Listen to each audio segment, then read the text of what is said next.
right, hello. So this is ACT Functions 204. Functions out of 60 problems, maybe about 4 problems on the ACT will be functions. Most of you are familiar with the concept of functions, although we'll introduce that briefly in this video.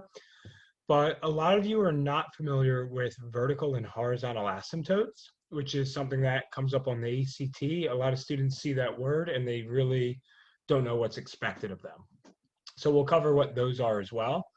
And then we'll just get into some problems on this worksheet, problems that come from past tests that students have found difficult. And obviously with each one of those problems, you can always pause the video and try them on your own first. And then if you're stumped, kind of resume the video and see if my answer matches yours. Okay, so let's talk about just what a function is. So function's fairly straightforward. It's any type of equation where for any input, you only get one output. In other words, if you look at this, this is a function because every time I put in a value for x, I'm only going to get one output for y. For example, if I put in, let's say, 2 for x, right? So I'll just make a quick chart here, x, f of x. If I put in 2 for x, I'm going to get 4 times 2, which is 8, right? Plus 5 is 13.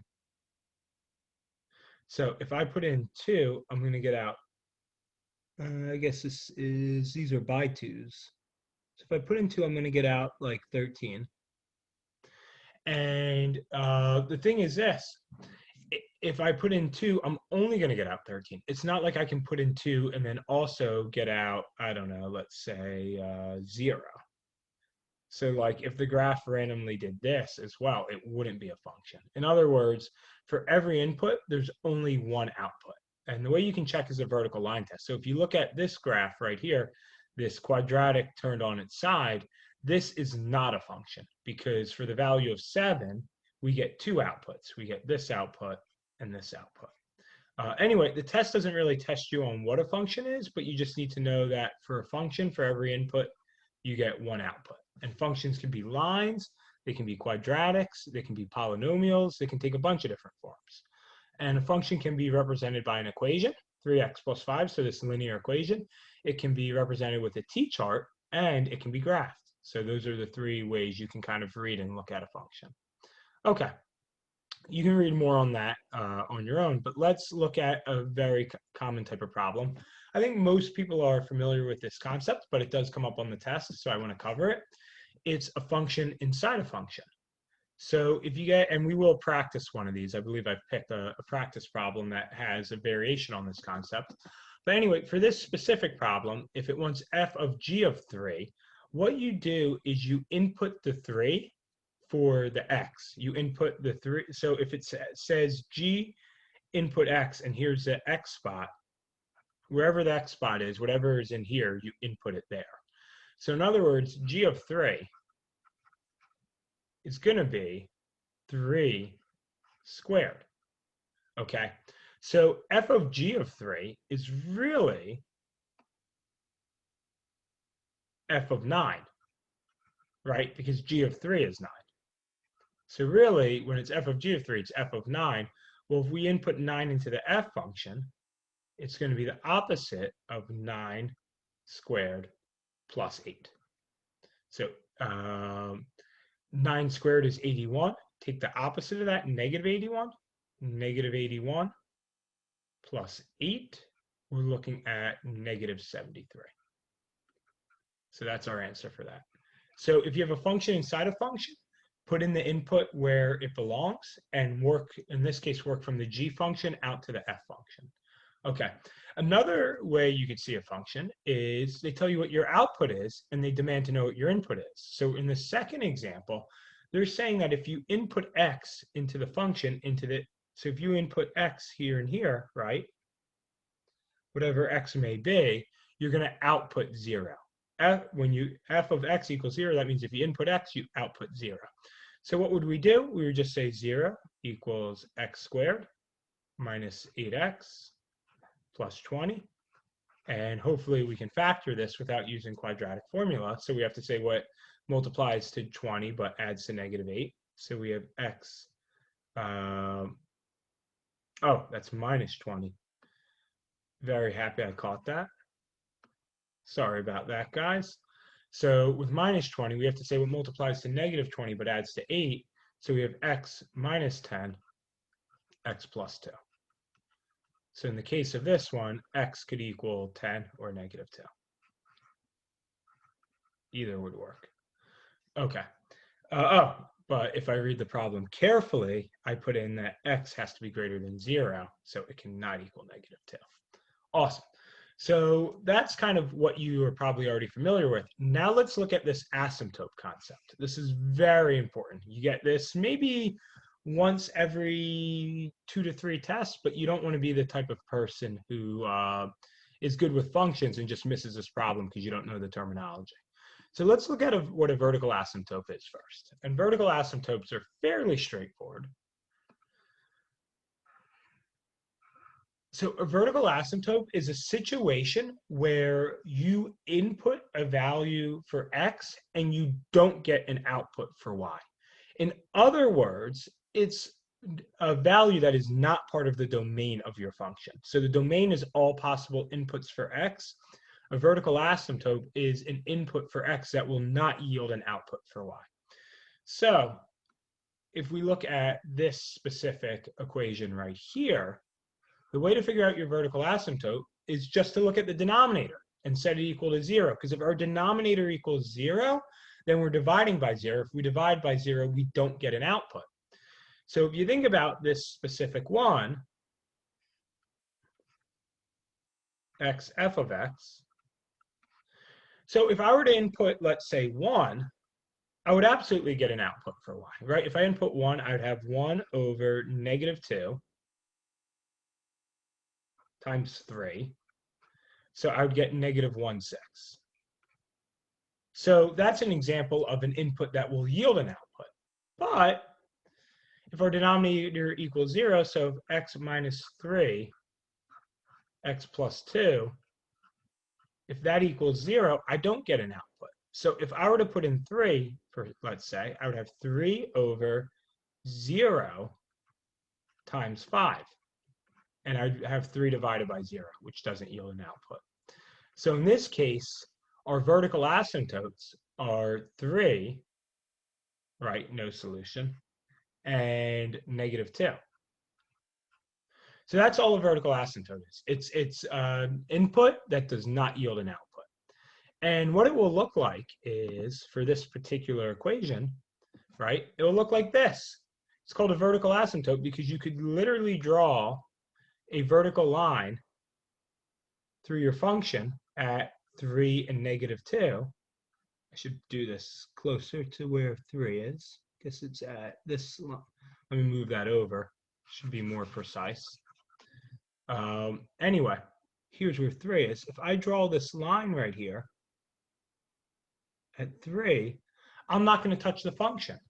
And same for at -2.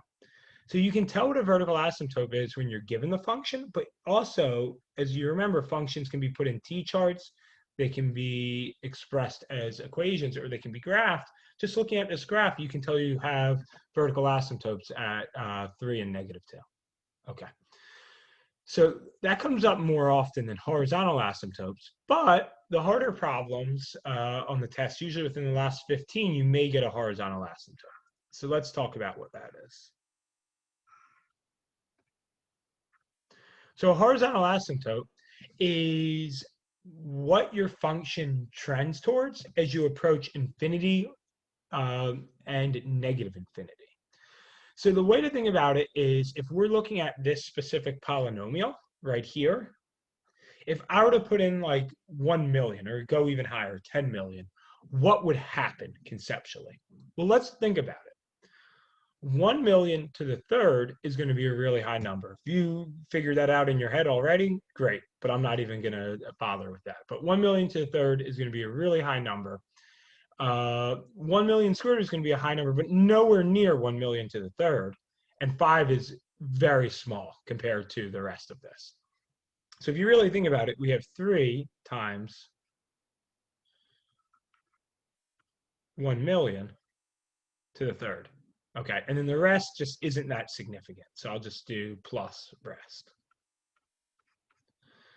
On the bottom, we have 1 million to the third. So almost like an implied 1 in front of it.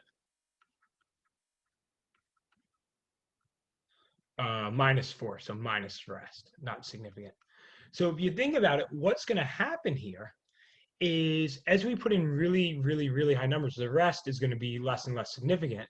So we're going to approach 3 over 1, right? We're going to approach 3 over 1, but we're never going to quite get there. So if you're trying to figure out what your horizontal asymptote is, what you're going to approach as you plug in very high numbers but never quite hit, the easiest thing to do is look at your highest indice or power in the polynomial.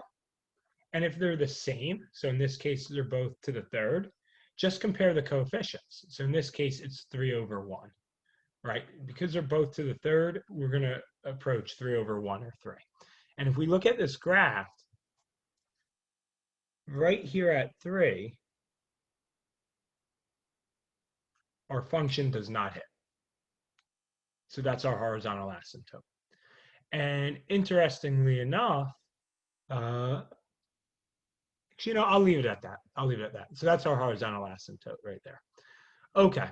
And you can kind of read on more about horizontal asymptotes in other scenarios right here before you start the problems. But I'm just going to get right into these problems now. Okay. So 10 is a fairly standard function. However, it's presented in a way that may be a tad bit confusing. So all it's saying here is that you have 3 input spots. So this X input spot goes here and here. This Y input spot goes here and there only. And last but not least, the Z input spot goes back here. So that's all you're doing for this problem. If you want, pause the video and try it. But really what you're saying is 4 times in the X spot, 2. I'll just keep this blank for the Y, minus 3 times 2. And then in the Y spot, you have a 4. And then last but not least, in the Z spot, you're putting in a negative 3. So now you're just doing arithmetic, and you'll have your answer. So in this case, 8 times 4, 32. 9 times 6 is 54. So that's going to be negative 22. So that's all there is to that one. Okay. Let's go a little bit deeper.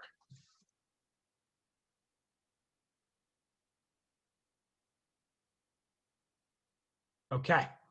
This problem's a really good problem, and I chose it because there are 2 different ways to get it. I'm going to give you the quick way, and then I'll give you the long way. So this goes back to the asymptote concept, because if you read the problem, it says the graph of this function is shown below. What is the domain of the function? In other words, what are all possible inputs or values for X that will yield an output for Y?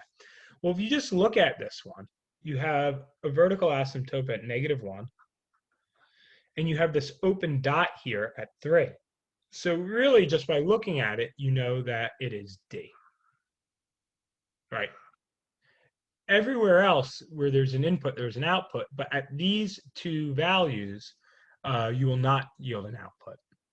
But let's actually look at this problem. Let's kind of go next level here. If we have X minus 3 over, if we factor this, we're going to have X minus 3, X plus 1. So if you remember from earlier, to figure out your vertical asymptote, it's just you set the denominator equal to 0. So if you look at this right here, we can't input 3 or -1, because if we input 3 or -1, our denominator becomes 0. Question you may have is, well, why is it an open dot here, whereas here it looks like what we were looking at before? Because if we tried to simplify this, we would actually end up with 1 over X plus 1. And we would lose the fact that you can't put in 3. 3 won't yield an output because this is our actual original equation. So the way we represent what's called a hole is with a dot. So that's all. All right, let's hit the next problem.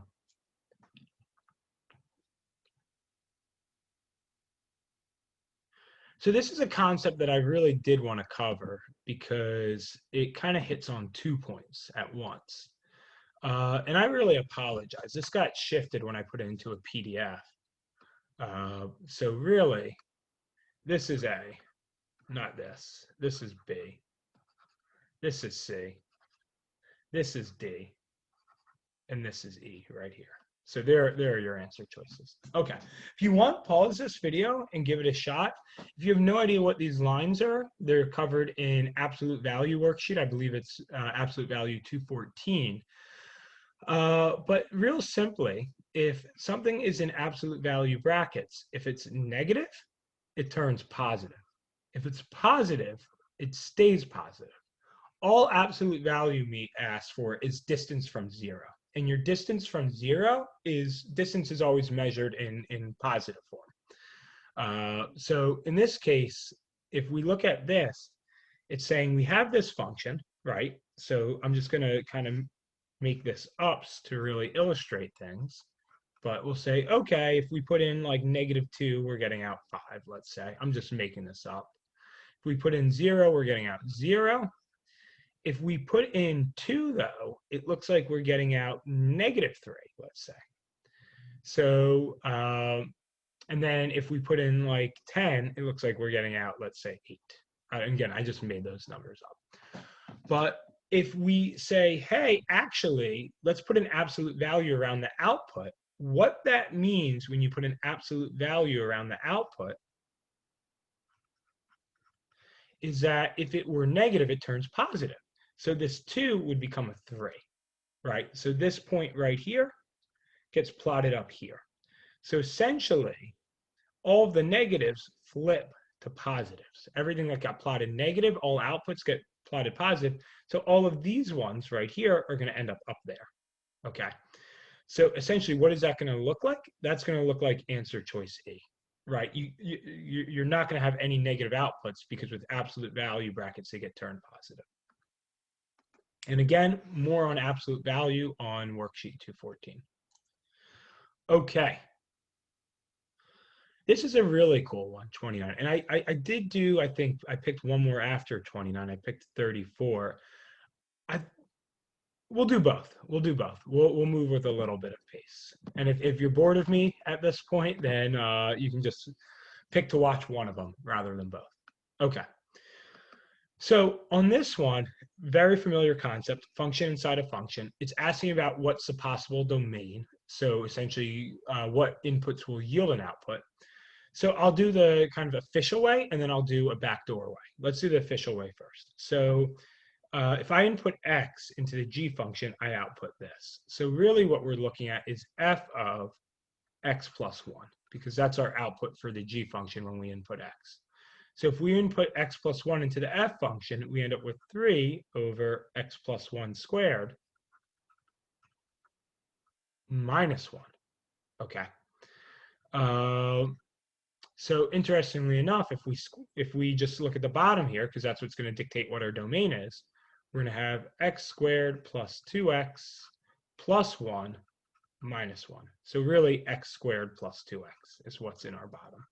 So 3 over x squared plus 2x, which is really x plus 2, if we factor it out. So what we get is we get that x cannot equal, right, 0 or -2. And that's represented by B. These open circles here and here, I know it's hard to tell that they're open, show that those values cannot be part of our domain. Those are our vertical asymptotes. Okay, I'll show you the backdoor way, and you may or may not like the backdoor way, but I'll just kind of present it. The other thing you can do is you could go right to the answer choices and just try them out. So this is saying that -2 and 0 can't work. Well, let's just put in -2. F of g of -2. So if we put in -2, then we get out -1 right here. So it's really f of -1. And if we go forward with this function, we have -1 squared minus 1. Well, that's going to end up being 1 minus 1 in the denominator over 3. Our denominator turns to 0, so we know that doesn't work. If we put in 0, so if we go f of g of 0, well, g of 0 is going to get us 1. So really, it's just f of 1. And if we put in 1 into this function, it's just 3 over 1 squared minus 1. Well, that's going to turn our denominator to 0 as well. So that's another way to kind of figure it out. It's just to do trial and error with what the answers are telling you, right? If it's telling you that -2 and 0 can't work, then you might as well try them out in the function and see if they do work. Okay, 34. We'll do this one real fast. If you want, pause the video, give it a try. It's not hard if you know how to read it. A lot of people just don't know what it's asking. And let's zoom in. Okay.